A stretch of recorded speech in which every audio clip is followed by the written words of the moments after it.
परिवार, श्री स्वामी समर्थ, जय शिवराय। आज आपण पाहणार आहोत स्वामी संकेत पार्ट 2। तर आज मी माझाच अनुभव, सत्य अनुभव सांगणार आहे, जे मला स्वामींनी संकेत दिलेले आणि मी एकेकाळी ते संकेत ओळखू शकले नाही।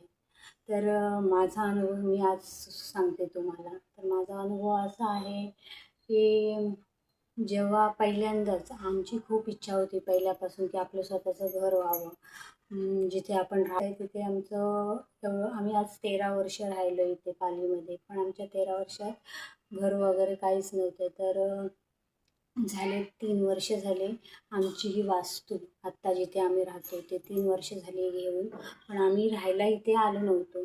तर आम्ही दुसरीकडे राहायला होतो अगोदर। यावर्षी आम्ही इथे राहायला आलो आणि तिथली वास्तू आम्ही का सोडली तेही मी दुसऱ्या व्हिडिओमध्ये सांगणार आहे। आणि आम्ही इथे राहायला आलो। हे चालीमधलं घर आहे आमचं। तर 3 वर्ष झाली घेऊन, फक्त बंद ठेवलेली ती।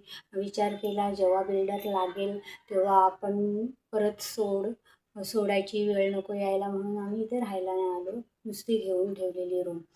आणि विचार केला बिल्डर लागेल आणि त्यानंतर मग रूम आपल्याला मिळेल तेव्हा मग आपण जाऊ राहायला।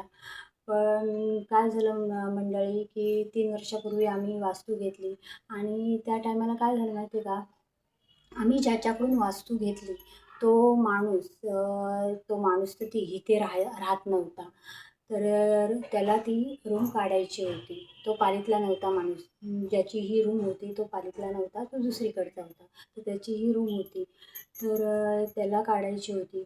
असाच एक माणूस त्याला इथे आम्ही राहतो तो शेजारी असा मिळाला। त्याने सांगितलं की म्हणजे जो इथे राहत होता इथला मालक होता, त्याने सांगितलं त्याला की मला कोणतरी गिराईक बघ या रूमला। तर त्यांचं काय कमिशन वगैरे काय दोघांचं एकमेकांचं असं त्याला देणं असं ठरलं असेल। मग तो बोललो ठीक आहे ना, मी बघतो म्हणून। तर झालं, त्या म्हणजे ज्याला सांगितलं तो माणूस इथला शेजारचा, त्यांनी सांगितलं की बघ, म्हणजे माझ्या मिस्टरांनी सांगितलं बघ असं असं रूम आहे, तुला ब्लॉकमध्ये भरपूर रेट असेल तर तू चालीमध्ये रूम घे, बघ पुढे मागं लगेच लवकरात लवकर बिल्डर लागेल असं त्याने सांगितलेलं आम्हाला, की बिल्डर इथे येतात, इथे लवकरात लवकर बिल्डर येईल, तू रूम घे असं सांगितलं। तर आम्हाला पण एक आस लागली की आता चालीमध्ये आहे बोलल्यानंतर आज ना उद्या बिल्डर लागणारच।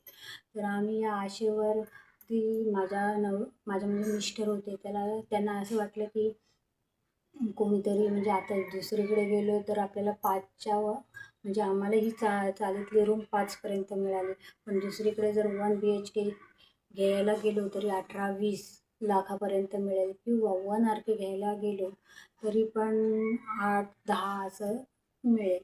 तर मग 5च्या आतमध्येही आम्हाला रूम मिळाली। तर कसं झालं, त्यांनी सांगितलं की अशी अशी रूम आहे, काहीतरी 3,70,000चा व्यवहार झाला त्यांचा। तर आता त्यांचे किती तेही काढले ते त्यांनाच माहिती, गिराईकांनी। तर आम्हाला 370ला ही रूम पडली। तर आम्ही पण विचार केला जाऊ दे, आपल्याकडे पण बजेट नाही आहे आपला, जाऊ दे आपली वास्तू होते हे महत्त्वाचं आहे। तर आम्ही काहीही विचार न करता, तरी माझी नणंद म्हणजे माझी नणंद आहे ती इथेच राहते जवळपास। तर ती ताई त्या माझ्या मिस्टरांना बोलली की तू विचार कर, आम्ही एवढ्या वर्ष राहतो, तू विचार कर, लगेच घाई नको करू, चालीतली रूम आहे बघ, थांब जरा। तर माझे मिस्टर म्हणजे कसं कमीमध्ये कुठे मिळणार या हिशोबाने आपली वास्तू होते महत्त्वाचं, तर ते काही ऐकले नाही। नंतर मला पण असं वाटलं का मी पण त्यांना बोलली की ताई एवढं बोलते, त्यांना अनुभव असेल इथला, बघा विचार करा नको म्हणून। पण माझे मिस्टर काय म्हणजे हेच नव्हते, आपली वास्तू होते कमीमध्ये हेच घेऊन बसले। तर मग ते झालं। नंतर मग तो माणूस जो इथला होता त्यांनी सांगितलं की याही सांगितलं त्याला की हां ठीक आहे मी घ्यायला तयार आहे म्हणून। मग ते डन झालं। नंतर आम्ही त्या इथल्या मालकाला भेटलो। तर आम्ही इथल्या मालकाला भेटलो आणि त्यांनी मग सांगितलं की बघा असं असं 370चं आहे। तर त्याला आम्ही सांगितलं आमच्याकडे काही लगेच तुम्हाला एवढी कॅश द्यायला नाही आहे का 370 आम्ही लगेच तुम्हाला डाऊन पेमेंट करू। तर आम्ही टप्प्याटप्प्याने तुम्हाला पैसे देऊ. तर तो पण तयार झाला. कारण त्याला कदाचित इथे म्हणजे हल्ली लोकं कसे चाळीमध्ये शक्यतो बघत नाहीत, ब्लॉकमध्ये रूम बघतात. तर कसं मग हे ठरलं सगळं. तर आम्ही पण त्याला मग टप्प्याटप्प्याने पहिला आमचं टप्प्याने पैसे द्यायला आम्ही 70,000 त्याला दिले कसेबसे करून. म्हणजे 70ची व्यवस्था केली, बॉन्ड पेपर केला 100चा. त्यानंतर मग दुसरं सेकंड टाईम आम्ही पैसे त्याला दिले. आणि थर्ड टाईम असं झालं की आम्हाला म्हणजे आम्ही त्याला रक्कम पूर्ण द्यायची या हिशोबाने आम्ही त्याला बोलवलेलं तिसऱ्या वेळी पूर्ण रक्कम द्यायची म्हणून तो संध्याकाळी मनीष येणार होता. आम्ही 4 वाजता फोन केला त्याला, का काका येणार आहात ना आज तुम्ही? तर ते बोलले की हां मी येतो, मला उशीर होईल थोडा, मी येतो असं सांगितलं त्यांनी. तर ते झालं. आणि नंतर मग झालं 7 वाजता आम्हाला खबर लागली. म्हणजे आम्हाला असं कानावर आलं की काय कोणीतरी आम्हाला इथेच सांगितलं, "काय रे तू जो रूमचा व्यवहार करत होतास ज्या माणसासोबत, ते तुझं व्यवहार झालं का? ते रूमची तू सगळे पैसे दिलेस का? पेमेंट केलंस का त्याला सगळं?" तर ते बोलले, "का नाही केले अजून." बोलले, "ते 2 पेमेंट दिलेत मी." तर बोलते, "अरे तो माणूस वारला, तो माणूस एक्सपायर झाला." तर आम्हाला पण असा एवढा मोठा धक्का बसला, त्याला अटॅक आला. तर एवढा मोठा आमच्यासाठी धक्का होता की आपण फक्त बॉन्ड पेपर केले. हल्ली बॉन्ड पेपरला पण व्हॅल्यू नाही आहे. तर बॉन्ड पेपरच फक्त केलेत आणि सही, बस एवढाच प्रूफ आमच्याजवळ होता. आणि त्याची म्हणजे इथल्या मालकाची, आम्ही ज्याची रूम घेतली त्या मालकाची 2 मुलं आहेत. आता आमच्या डोक्यात असं आलं की आता हा तर माणूस गेला, ज्याला आपण पैसे दिलेत तो माणूस तर गेला, त्याची मागे 2 मुलं आहेत. पण त्या मुलांना ही गोष्ट माहिती आहे का की आपण पैसे दिलेत? 2 वेळा आपण त्याला एवढी एवढी रक्कम दिली आहे, ती माहिती आहे का? तर आम्हाला खूप टेन्शन आलं. आता काय करायचं?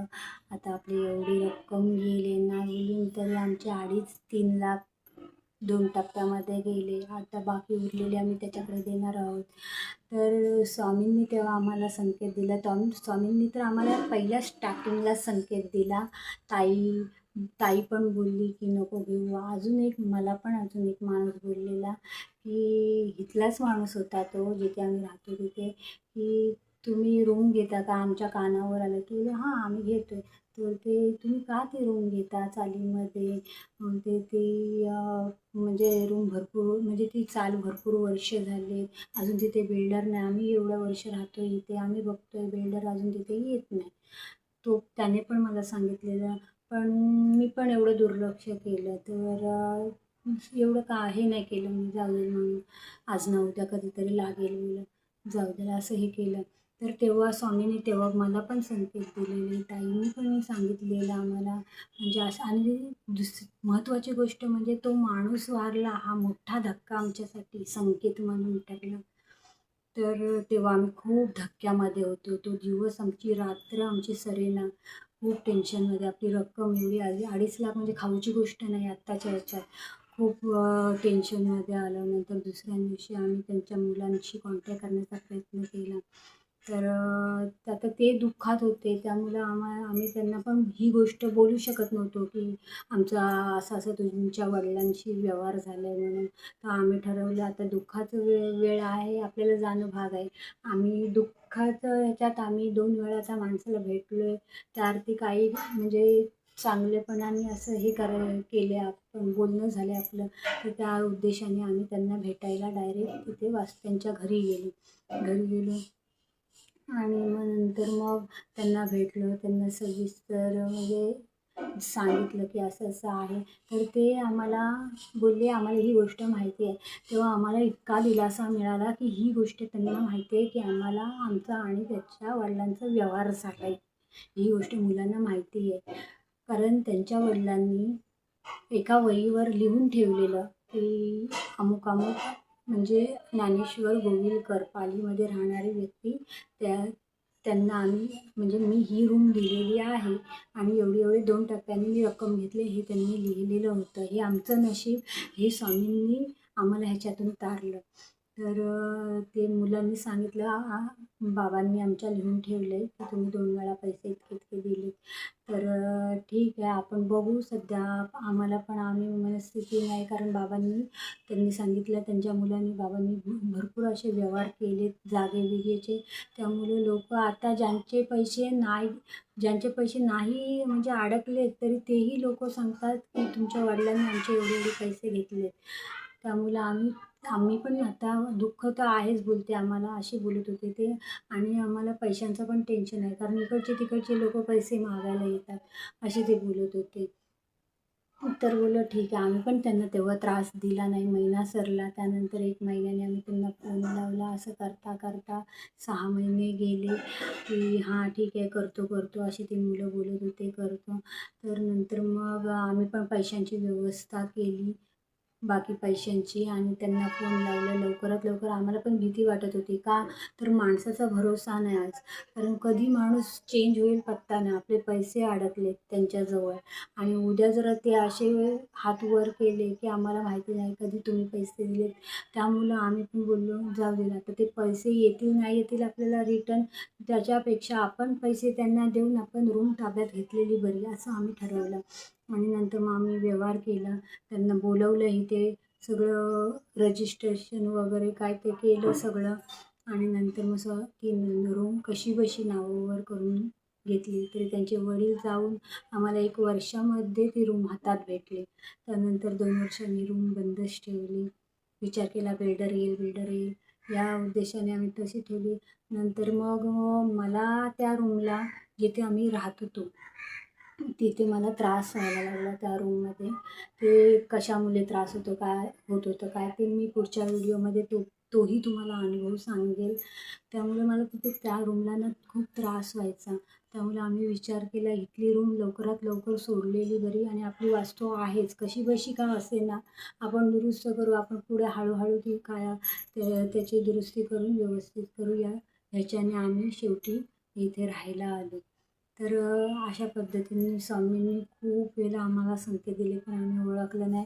त्यातूनही आम्ही स्वामींना सांगितलं, स्वामी, बघा आता जे झालं ते झालं, आमच्या हातून चुकी झाली, तुमचे संकेत आम्ही ओळखू शकलो नाही. इतके संकेत दिलेत तुम्ही, एवढं का त्या माणसालाही अटॅक येईपर्यंत आम्ही ते ओळखू शकलो नाही संकेत. पण ह्याच्यापुढे क्षमा असावी, ह्याच्यापुढे तुमचे संकेत, प्रत्येक संकेत आम्ही लक्षात घेऊ. तर खूप स्वामींनी आम्हाला संकेत दिले, पण आम्ही ओळखू शकलो नाही. अशा पद्धतीने स्वामी संकेत देतात, पण काय होतं, माणूस ओळखायला विसरतो. ही खूप मोठा अनुभव आहे आम्हाला हा स्वामींचा.